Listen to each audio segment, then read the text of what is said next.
Muchas gracias. Por error a no nombrar a todos los que han participado en esta maravillosa anfitrionía de este bello país que es Costa Rica, diré que gracias a todos, gracias a la mesa y gracias a nuestro director de la Facultad de Derecho de la Autónoma de Nuevo León, quien nos ha permitido estar en este momento compartiendo con todos ustedes. Muy bien. El tema que yo voy a hablar es respecto a las reflexiones en torno a la colisión de intereses jurídicos en la interpretación de los órganos reguladores en materia de hidrocarburos en México. El presente ensayo comprende la reflexión en torno al conflicto de intereses jurídicos en la interpretación de los órganos reguladores en materia de hidrocarburos. En el caso particular se analiza bajo la perspectiva de la reforma constitucional.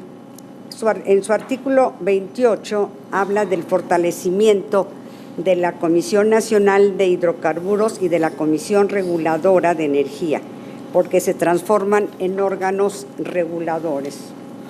Asimismo, se van a presentar dos ejemplos de posible oposición en la interpretación del artículo 27 de la Ley de Órganos Reguladores Coordinados y respecto del artículo 51 de la Ley de Hidrocarburos, y que dicha interpretación contravenga con lo que determine la CRE, la Comisión Reguladora de Energías, al otorgarle a un operador petrolero un permiso y lo que resuelva, por ejemplo, la Agencia Nacional de Seguridad Industrial y de Protección al Medio Ambiente del sector hidrocarburos, también conocida como Agencia de Seguridad, Energía y Ambiente. Y si me da tiempo, porque el dios Crono no nos da mucho tiempo, a manera de prospección también trataré de darles una visión muy rápida sobre un choque interinstitucional en donde se analiza el caso particular de las tareas de extracción de gas de lutitas, poniendo de manifiesto los riesgos ambientales, la competencia por el agua y los criterios divergentes de las distintas instituciones. Todo ello en manifiesta oposición a los alcances de la reforma energética puesta en marcha en el año 2013. Desarrollo. ¿Cómo estábamos en el pasado inmediato en materia de aprovechamiento de hidrocarburos en México? Déjenme que dé un salto histórico de un siglo casi, nos vamos a 1910. ¿Qué pasa? Revolución Mexicana. Vamos en contra del presidente Porfirio Díaz. ¿Por qué? Porque decíamos los mexicanos nacionalistas, estamos vendiendo nuestro país a los Estados Unidos. No más de eso. 1938, expropiación petrolera. Presidente Lázaro Cárdenas. Hombres y mujeres de todas las clases sociales recordarán aquel 18 de marzo como el primer gran triunfo mexicano en la arena internacional del siglo XX. Al recobrar la soberanía, concepto clave de la mentalidad política mexicana sobre los recursos del subsuelo, las nuevas generaciones sintieron que el horizonte se abría, lleno de promesas y posibilidades. Pasan otra vez varias decenas de años y llegamos 1970, 1980. Crisis petrolera, sube y baja el petróleo. Las universidades, la academia se empieza a preocupar y hacen foros. Un foro importante, el que hace la UNAM y el Colegio Nacional, donde llevaba como título Planeación Energética en México, ¿mito o realidad? Y bueno, pues resulta que de esos foros académicos se desprende que una de nuestras grandes empresas petroleras, Pemex, la mayor empresa pública de México, fue ilustrativa. Las inversiones se hacían sin orden ni concierto. Se pone un ejemplo de que había un gasoducto de 750 millas y costos de 1.5 millones de dólares sin haber cerrado un contrato. Nuestro sindicato, el Sindicato de Petróleos Mexicanos, se volvía contratista y subcontratista. ¿Qué pasa? Bueno, pues lo que podríamos haber esperado. 1981, Pemex debía ya el 87% de sus activos. Su deuda era mayor que la de todo el sector público y representaba la quinta parte de la deuda externa, citado por Said en un artículo que escribe Krauss. México, nos vamos a los 2000, 2013, ahora, ¿en dónde estamos en materia de regulación energética del sector de hidrocarburos? La reforma constitucional, la gran reforma constitucional del 2013, el nuevo modelo energético mexicano se sustenta en tres ejes principales: regulación firme y autónoma, transparencia y rendición de cuentas, sustentabilidad y visión a futuro. En materia de hidrocarburos, se destaca que se mantiene la propiedad originaria de la nación, se permite la concurrencia en el sector, fortalece el contenido nacional y amplía las opciones para los consumidores. Reforma constitucional, artículos 26, 27 y 28. Déjenme referirme al 28 constitucional, en donde se le da la facultad y se crea una ley específica, la ley en materia de órganos reguladores autónomos, en donde se dice: el Poder Ejecutivo contará con los órganos reguladores coordinados en materia energética, denominados Comisión Nacional de Hidrocarburos y Comisión Reguladora de Energía, en los términos que determina la ley. Muy bien, pero ahora, ¿qué sucede? ¿Qué sucede? La interpretación. Lo que yo quiero llegar a comentar con ustedes es la interpretación como elemento de colisión de intereses jurídicos en la aplicación de los criterios de regulación de la ley de los órganos reguladores coordinados en materia energética y la ley de hidrocarburos, en sus artículos 27 y 51. Fíjense ustedes que la 27 que tienen en la pantalla, si es que no me ha fallado, porque recuerden que soy del siglo pasado y esas cuestiones de la tecnología así como que no se me dan. Pero bueno, espero que esté en la pantalla. Dice esta ley, el artículo 27 dice: las normas generales, actos y omisiones de los órganos reguladores coordinados en materia energética podrán ser impugnados mediante el juicio de amparo indirecto únicamente y no serán objetos de suspensión. Cuando se establezcan multas, dice, bueno, estas se van a ejecutar, pero hasta que se resuelva el juicio de amparo que en su caso se promueva. Esta ley sigue diciendo: cuando se trate de resoluciones ¿de quién? De los propios órganos reguladores, emanadas de un juicio seguido, podrá imponerse, solamente se va a poder impugnar la que ponga fin al mismo juicio por violaciones cometidas en la resolución o durante el procedimiento. Luego dice: en ningún caso se admitirán recursos ordinarios o constitucionales contra actos intraprocesales.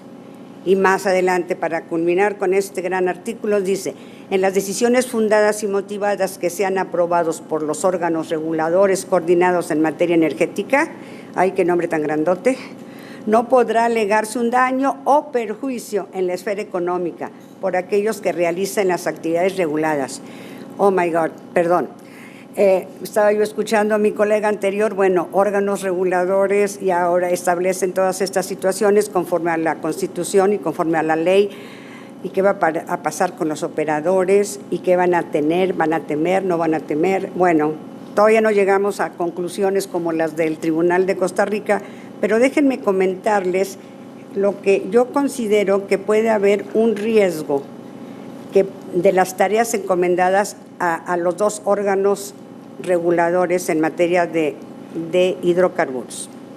Una de las fallas que podría presentarse sería la regulación excesiva y que ésta entorpeciera la obtención de permisos y autorizaciones. Por lo tanto, tendría que buscarse la implementación efectiva de la normatividad sin saturar al operador petrolero. Otra posibilidad es la de excederse en el uso de facultades respecto del tiempo de resolución y de las formas, debido a las limitaciones de medios de defensa. Nada más tenemos el amparo indirecto solamente, y que no va a ser objeto de suspensión, y además que no podrá alegarse un daño o perjuicio en la esfera económica, entre otros. Ojalá que nuestros operadores, nuestros órganos reguladores no se excedan en sus facultades. Otra más, derivado del propio artículo. Bien, sí, no se puede negar que el legislador hizo muy bien en dotarle a estos órganos de más autonomía técnica y operativa. Pero, ¿qué va a pasar cuando se hayan dado tantas obligaciones y tantas facultades? Estos órganos regulan. Primero, ellos dan las autorizaciones, regulan y dan la supervisión de los contratos de exploración y extracción de hidrocarburos, prestan asesoría técnica, realizan licitaciones, otorgan permisos, adjudican y suscriben contratos, así como los administran y los supervisan, todos ellos. Entonces, la Comisión Reguladora de Energía en nuestro país, si tiene un enfoque más de carácter eléctrico, también tiene gran injerencia en el sector de hidrocarburos, por lo que será un gran reto para ambos órganos el poder cumplir con todas las facultades que se les han otorgado. Y la academia y algunos que nos han ido a platicar sobre cómo están trabajando los operadores, tienen el temor de que les falte mano de obra, o sea, gente calificada para que estén dentro de estos dos grandes órganos y que no se saturen en sus actividades. Esto es por lo que respecta al artículo 27. Ahora, ¿qué pasa con el artículo 51 de la Ley de Hidrocarburos, que a la letra destaca? Los permisos a que se refiere el presente capítulo se otorgarán a Petróleos Mexicanos, a otras empresas productivas del Estado y a particulares, con base en el reglamento de la ley, y el otorgamiento de los permisos estará sujeto a que el interesado demuestre, por supuesto, un diseño de instalaciones y equipos acordes con la normativa, las mejores prácticas y que las condiciones apropiadas sean para garantizar la adecuada continuidad de la actividad objeto del permiso.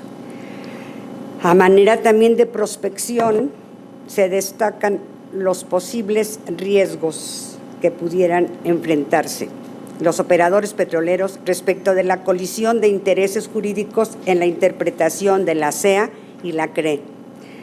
Al detectar la SEA que no se cumplen con las condiciones adecuadas para la realización de las actividades objetos del permiso, que se presente un riesgo en materia de seguridad industrial operativa o daño al medio ambiente, llevará a cabo suspensión de actividades, lo cual generaría un costo altísimo para el operador petrolero, debiendo dar aviso a la CRE, quien fue la autoridad que emitió el permiso, pudiendo interponer un recurso de revisión contra dicha determinación.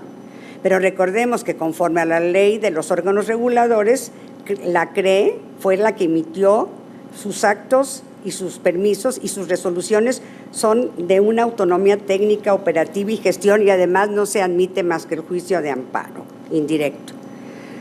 Por lo que destacamos que entonces las resoluciones de la SEA son más de observación que de obligatoriedad. Por otra parte, es la misma CRE, repito, quien emite el permiso. Entonces vamos a tener una cuestión de lucha de leyes. Al tener la SEA la facultad de interpretar el artículo 51 de la Ley de Hidrocarburos, podría darse el supuesto que los órganos reguladores, CNH o CRE, concedan un permiso y la SEA emite una opinión contraria, en el sentido de que bajo su criterio ese asignatario o contratista ha incumplido determinada regulación, de modo que habría resoluciones contradictorias que podrían generar una incertidumbre jurídica, incluso partiendo de la base de que conforme al artículo 27 de la ley, que ya he repetido, la grandota, las resoluciones de estos solo son impugnables a través del juicio de amparo, mientras que la SEA, fíjense ustedes, de conformidad con nuestra legislación, colegas latinoamericanos, el artículo 24 señala que las resoluciones de estas serán impugnables a elección del agraviado, ya sea mediante el recurso de revisión conforme a la Ley Federal de Procedimiento Contencioso Administrativo, o bien se van a ir al juicio de nulidad, es decir, las resoluciones jurisdiccionales a través del amparo indirecto de los órganos reguladores serán dirimidas por el Poder Judicial Federal, mientras que las de la SEA lo serán por los tribunales administrativos del Poder Ejecutivo, que más allá del poder al que pertenezcan podrán coexistir ambas resoluciones, lo que desde luego podría ser un absurdo, que dada su contrariedad el proyecto objeto del contrato o asignación no se lleve a cabo. Entonces, realmente esta es una preocupación que estamos nosotros, los juristas mexicanos, pendientes. Estamos haciendo una prospección, ojalá que no se den, pero si no, alerta, órganos reguladores, por favor, tomen en cuenta estas posibles colisiones. Y yo quería hablar un poco del ejemplo de la colisión de intereses jurídicos respecto de la aplicación de la reforma energética en materia de órganos reguladores coordinados en materia de la extracción del gas shale. Yo creo que no me va a dar mucho tiempo, tengo unos 4 o 3 minutos todavía, ¿sí? Bueno, pues entonces déjenme que les diga.